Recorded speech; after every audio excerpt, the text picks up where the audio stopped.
If you want to chat scale to $1 million per month with Facebook ads, you're going to need some banger creatives. I've helped multiple clients reach $1 million a month with just Facebook ads alone, so I'm going to teach you exactly how to do the same with your creatives. So let's gonna play a game. One of these Facebook ads here has made over 100,000, but the question is which one? And I'm gonna teach you how to create creatives like this that can scale. And if you've watched any of my previous creative strategy classes before, this will be the best one so far. I'm gonna teach you not only how to create it, how to create more versions of it, iterations, and how to scale further beyond $1 million per month. So one of these ads has made over 100,000. I'm gonna let you guess which one. What I'm gonna do is play each one. The only difference for these three videos is the hook, but let me just play the first version in full first. If you're a parent like me, you know how important it is to have a humidifier at home. That's why I was so excited to find CarePod. Its super simple design not only makes it easy to use, but really easy to clean as well. There are no filters to change, and I can just boil the tank on the stove to sterilize it. And less time cleaning means more time with him. Let me play the second hook now.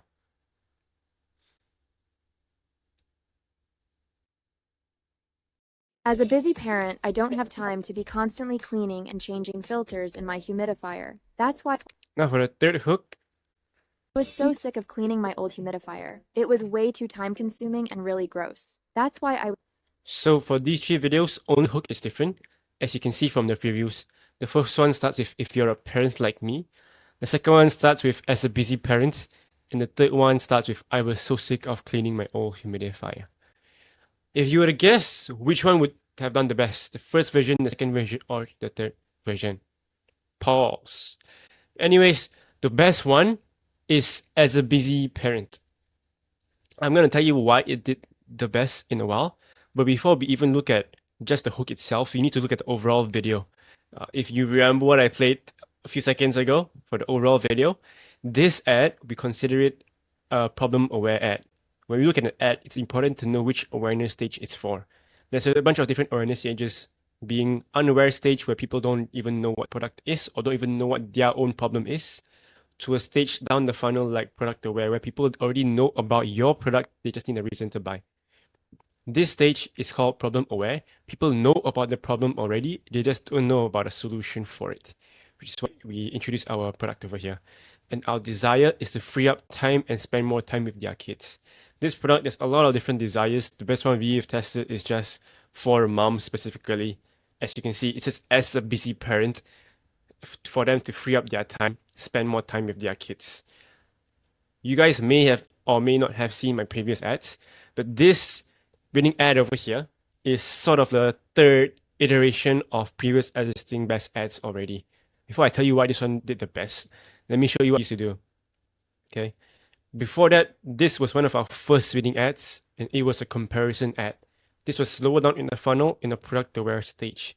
Product aware stage meaning people already know about humidifiers, they just don't know which one is the best. All you need to do is tell people why your brand is the best.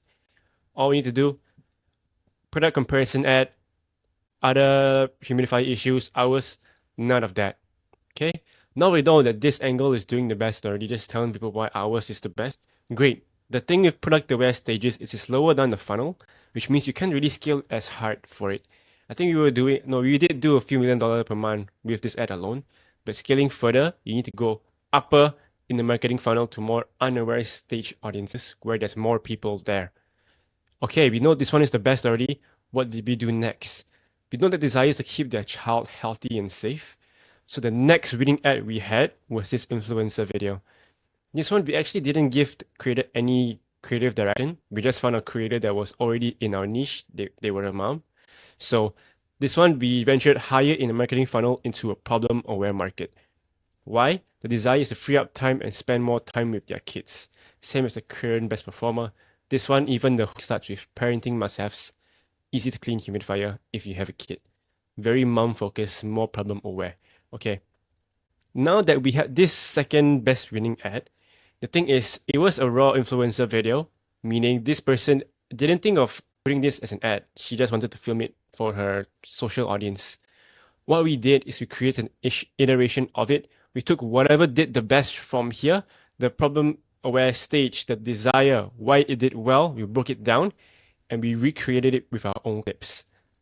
So for this video over here, we added more clips to make it more relevant when she was speaking. Instead of just influencers talking to the camera, there are relevant clips to show whenever we are talking about a specific point, and we use an AI voiceover for this. That's why this ad did so well, because we took elements of what already worked the best, and the core desires are the same, awareness stages all the same. So how do you actually go about creating winning ads like this then? Good question. So we're going to go over my framework of how to create Facebook ads that scale like crazy. Your first step is always your research. The brand that understands their customers the most wins. There's a few ways people like to do customer research. I would say do it as much as possible or whatever that you can have. There's a few ones that I like the most. The first one being a tool called Shulix. What Shulix is, it's a tool that scrapes Amazon reviews. So over here, you have an Amazon listing. You can use Shulix, it breaks all of it down. Okay, all the reviews it's seen. What are the pros? What are the cons? What are people using it for? Good ones, for example, the pros are easy to use. Great. Now in your ad, you can highlight how it's easy to use, or your cons. Let's say your competitors' products have poor suction. Your product, you can just say good suction, something like that, which is similar to our previous comparison ad over here that did very well. All we did was just say why ours was the best. It's cool. Next few steps you want to do for customer research. Go through your customer reviews and ad comments. Be straightforward. Look at your ads. Look at what people are saying on the reviews. Very important. People kind of overlook it for some reason. The next one is to watch content on TikTok and YouTube that your target audience watches. So, for example, we're here on TikTok now. I looked up a video for a humidifier. Look at whichever video had the most engagement. Take a look at it. And most importantly, you want to be taking a look at the comments. What are people saying? For example, this one says mold and mildew. This one says mold again, skincare. Okay, all these are great target angles that you can go after. They say mold and mildew. Cool. Going back to our sheet, why do people want a humidifier that's easy to clean? So there's no mold and mildew. Okay, we already know that. For our ad over here, the issue is that cleaning your humidifier to prevent mold takes a long time, which is what we started off with as a busy parent. Because realistically, if you're a parent, you have a lot of enough shit trying to take care of your kid already. This shouldn't be one, which is why this ad did so well compared to the others. All right. Besides that, the last one is an Atra. You guys may have used or seen a tool called Foreplay as well. Atra is the same thing. We like it much better. All it is a sort of an ad spy tool. You can search whatever brands you like. Let's say you want to look at Cuts clothing. Search up Cuts. You can see all the ads that you have ran. You can sort by longest running. Usually the ad that has ran the longest are their best ads. But it's really good for inspiration. We have tried literally just imitating the ads from, let's say, a board like this. It's never worked well. Take inspiration, but don't copy. You can try it. Whenever we did, it didn't work well. You need to put out whatever is unique to your brand. But the way it's presented, the image style, those are fine. People like me, I'm not a very creative person. So it helps a lot trying to bring my ideas to life. Cool. Next point, your planning. Now that you have your research done, how do you actually plan out some winning ads? We don't want to just spam test. We want to create winning ads because each winning ad, for example, might be able to help you scale double, triple, ad KPI. If you focus on that, it's much better than just spitballing or whatever you found that looks cool. So before you launch an ad, you need to know what is the market awareness I'm targeting and what are the desires. So over here, for each ad we know the awareness stages, the desires. This way you can actually break down why the ad did well. Some people on Facebook ads, they take a look at metrics like CTR, CPM, hook rate, etc. And those are cool to look at. It's just not very reliable because it's very easily manipulated. If you've ever seen an ad account with very high CPMs, usually the CTR is very high. Some people will think that, oh, this ad is great. The CTR is very high. But it didn't convert. So the metrics in that case, not really relevant then. You're breaking down the variables of the ad based on the awareness stages and the desires this way. Much better. Make sure that you have each ad concept plan in the sheet. along with the awareness stages and desires for each of them. This way, you can actually keep track of the variables and which one is working the best. Third step, execution. Now you have it all planned out, you know how it wants to look like. How do you actually make it look good? Me, as I said, I'm not a very creative person. If I made the ad, it'll look like I did it on Microsoft Paint. Uh, I don't think my team will want me to do that. So there's a few things we use to make our ads really pop. So for people like me, if I want to create static ads, I use templates from Creative OS or Creative Donut. So what these are, let me show you. What Creative OS is basically a whole library of static templates. Like over here, they just kind of pull from templates that the other brands are using. So they already look really good. All you need to do is go in here, change the headline, change the image, and this way you can actually make good looking ads, and that turns me into graphic designer now. Uh, Pretty good. And as for your videos, if you want inspiration for how the video should look like, that's where HR comes in as well. It's a good tool to look at inspiration for how to arrange your ideas. And that's for the execution part of thing. The next one is your learnings. A lot of brands, even 8-figure per year brands I've spoken to, if I ask them, okay, actually, for the ads you've tested in the past month, what actually did well and why did it do well? They can't really give me a good answer besides just speculating. Oh, because the hook isn't that good. Well, okay, that's cool, but the thing is, you keep doing the same things over and over again and you expect different results. How are you gonna scale this way? Which is why when you actually need to be learning, it's very important. Have a feedback loop like this so that you always learn. So for each ad you have, note down the desires, the awareness stages, the messaging that worked. I want you to have it in a sheet. For us, let me show you. Each ad we have planned out is inside a sheet like this. So let's say we have ad number one. We say, okay, why do we think it's gonna do well? The desires and whatnot. What are we trying to target? How confident and how easy it is to create. This way we know what to prioritize. After we have the ad tested already, we note down it's losing ad or winning ad and why. This way, okay, if it's losing ad, chances are most of your ads are gonna be losing ads.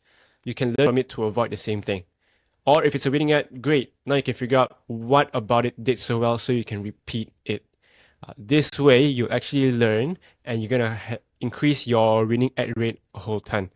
The last one is just your iterations. Now that you already have a good winning ad, how do you actually improve upon it, create more of them? I will only recommend iterating on an ad concept that's already doing well. There's a few things we can test out, different hooks, different benefits, different personas. Like in this example I showed you over here, right?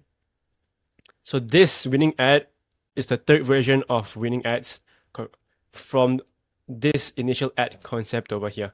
We took the learnings, okay, iterate a whole ad concept based on what we've learned. Okay, second one already, winning ad again, iterate based on what we know does the best, and then we came about to our new best winning ad. So this give you a simple breakdown of how you want to create iterations like this. Okay. Most importantly, each ad concept you test, you'll need 3 variations to it. Let's say you were to test an image ad, you can have 3 variations where the headline is the same, just different images you're using. This way, a lot of people, they spend a lot of money on their ads. Let's say you want to create a UGC ad, right? You spend a few $100s on a creator to create it. It didn't do well, and then you just kind of shoot it down. The thing is, it might have done well, it's just your hooks are bad.